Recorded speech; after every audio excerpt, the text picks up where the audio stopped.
Bon, mesdames et messieurs, honorable assistance, salam alaikum. Donc, pratiquement, on reprend le sujet, c'est-à-dire la présentation de la SNTF, qui, à travers la présentation, la SNTF souhaite un petit peu proposer une solution par rapport au développement de la chaîne logistique.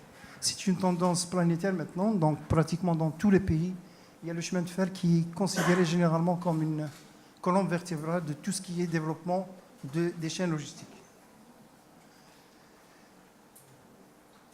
Voilà, donc à un certain moment, il y avait les entreprises ferroviaires qui s'intéressaient à ce transport, mais maintenant ce n'est plus le cas, c'est beaucoup plus les autorités publiques qui s'intéressent. Donc ils s'intéressent du fait que le transport ferroviaire apporte des avantages à l'échelle macro, donc notamment au niveau sur le plan économique, sur le plan environnemental et social et culturel. Une petite analyse un petit peu du secteur du transport et son impact négatif sur la planète. Donc, c'est d'actualité maintenant de parler de tout ce qui est développement durable. Donc, c'est le transport en tant que secteur à l'échelle planétaire. Pratiquement, il cause près de 23% donc, de gaz à effet de serre. En termes de décès prématurés par rapport à l'environnement, donc les statistiques affichent près de 3,5 millions de décès. Donc les produits d'alimentation qui sont perdus pratiquement par rapport aux conditions de transport.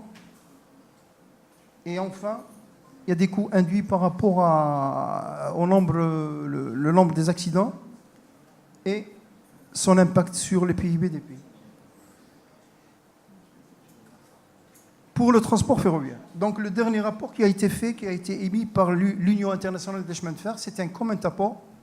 C'est un comment rapport entre l'Union internationale des chemins de fer et l'Union internationale de l'énergie.